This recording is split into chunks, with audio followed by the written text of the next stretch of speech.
Salut, dans cette vidéo, je vais essayer d'expliquer un petit peu plus précisément ma pensée, le fond de ma pensée par rapport à la dernière vidéo qui malheureusement a été postée 2 jours après l'enregistrement. Du coup, forcément, le rebond avait déjà eu lieu, donc ça avait moins de sens. Néanmoins, d'un point de vue pédagogique, je pense que c'est quand même une vidéo à voir, surtout si on est nouveau sur les marchés et qu'on est surpris par de grosses baisses, qu'on a le doute et qu'on a envie de vendre alors qu'on est au plus bas. Alors pourquoi, à mon avis, on est entré dans un marché baissier, d'une part. D'autre part, pourquoi est-ce que le rebond auquel on assiste actuellement, à mon avis, est ce qu'on appelle un bull trap, c'est-à-dire un piège haussier. Donc toujours le graphique du Bitcoin en dollars en hebdomadaire et en version logarithmique pour qu'on y voit plus clair et pour qu'on puisse voir les hausses précédentes. Sinon, voilà ce que ça donne. Complètement écrasé. Alors, où est-ce qu'on en est? Donc, j'avais bien expliqué pourquoi, à mon sens, on était entré dans un marché baissier. Parce qu'on avait traversé la moyenne mobile à 20 semaines, ce qui correspondrait en gros à la moyenne mobile 150 jours. Donc pour ceux qui connaissent le livre dont je parlais la dernière fois de Stan Weinstein, c'est une moyenne mobile qu'il apprécie tout particulièrement, la 150, pour évaluer les marchés haussiers ou baissiers. Et là, la semaine dernière, on l'a complètement pulvérisé. La dernière fois que c'est arrivé, c'était en 2013, été 2013. Effectivement, là, on était dans une correction monumentale qui n'était pas un marché baissier, une énorme correction, mais on a repris le chemin de la hausse tout de suite. La deuxième fois que c'est arrivé, c'était début 2014. Et effectivement, là, on est progressivement rentré dans un marché baissier qui nous a amené à perdre à peu près presque 86% de la valeur du Bitcoin.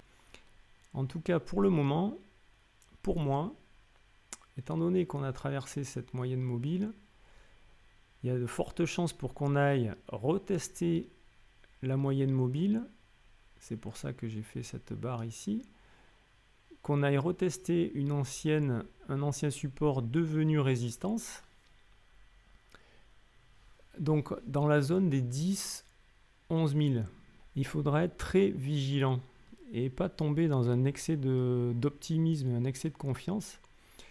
L'objectif, c'est de pouvoir avoir du pouvoir d'achat si le marché rentre dans un marché baissier, si le Bitcoin rentre dans un marché baissier et s'il vient toucher cette zone grisée qui est l'objectif principal. C'est la meilleure des choses qui puisse nous arriver.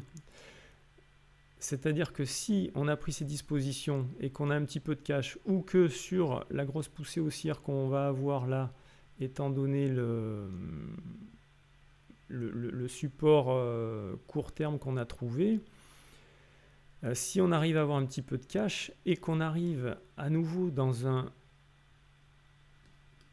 une zone comme ça, après le marché baissier, donc dans une zone de rechargement, je vais mettre en évidence.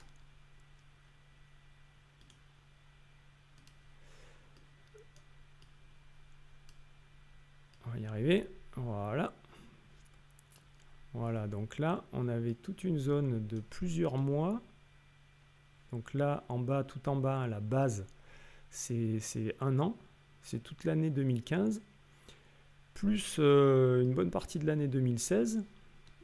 Et là, un magnifique breakout qui nous a amené à ce marché haussier qu'on a connu. Avec la phase d'euphorie tout en haut ici. Donc si on arrive ici en 2018 à purger complètement cette hausse et à avoir une consolidation suffisante, comme ça, pour prendre position dans les eaux de 2-3 000 points, Je pense que la hausse qui va suivre va être assez monumentale. Et à mon avis, celle-là, vous ne voudrez pas la louper.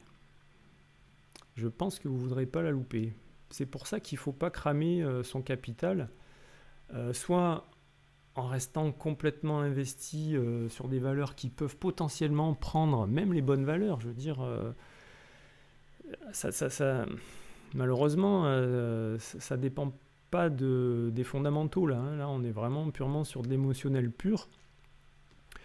Et donc, si la bulle se dégonfle complètement, on a des petites valeurs. Le Bitcoin peut perdre 80-90% et les petites valeurs peuvent perdre 95, voire 98%. Ça peut arriver. Alors, si on reste comme ça, collé au sol sur des valeurs qui ont perdu plus de 90%, et qu'on ne peut plus rien investir, on est mal. C'est pour ça que je disais que c'était fondé de prendre soit des bénéfices, soit des pertes dans cette zone-là pour pouvoir avoir du cash. Alors si on a déjà du cash, il n'y a pas de souci.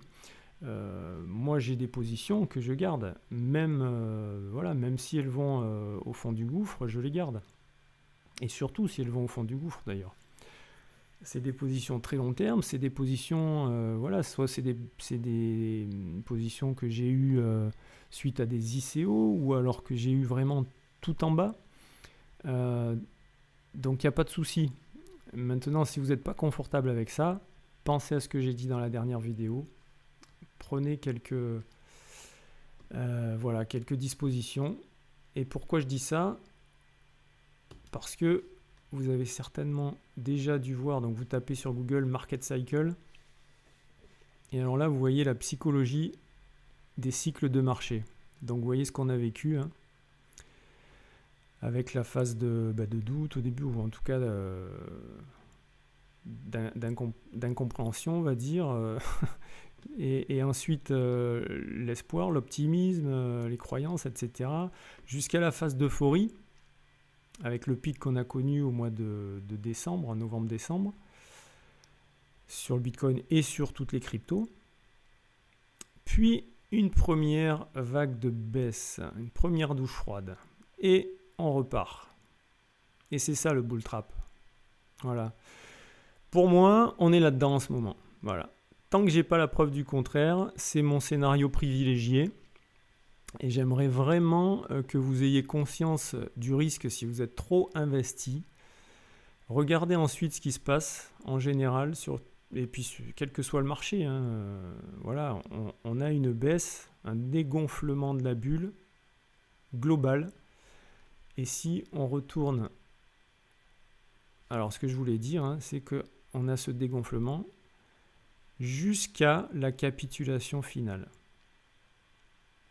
Voilà. Et la capitulation, en général, c'est là que les petits, que ceux qui sont rentrés trop tard, que ceux qui ne connaissent pas suffisamment le marché, ou les cycles de marché, ou la psychologie de marché, c'est là qu'ils vont vendre en masse. Tout comme ils ont acheté là, dans la vague d'euphorie, en masse. Et c'est pour ça que 80-90% des investisseurs, des traders, perdent, même dans un marché comme celui des cryptos, où on se demande comment on peut perdre tellement le marché est haussier depuis 8 ans. Voilà, c'est la psychologie de base. Donc, si on replace ça dans le contexte du Bitcoin, voilà un dégonflement de bulle en direct en 2014, on est passé de 1150 à début 2015,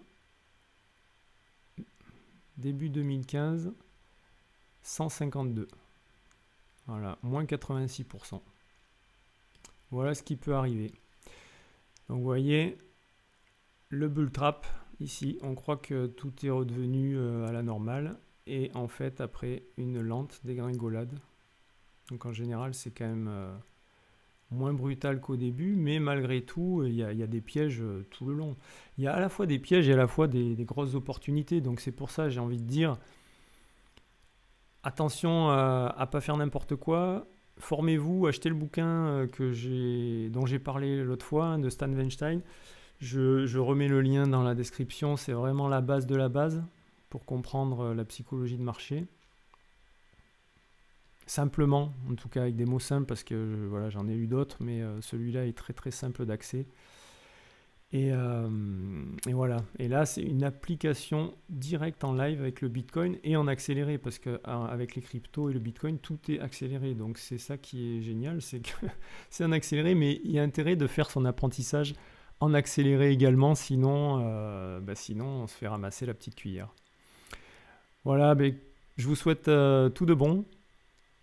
Et je vous dis à la prochaine. Mettez un petit like, mettez un petit commentaire, surtout si ces vidéos vous sont utiles.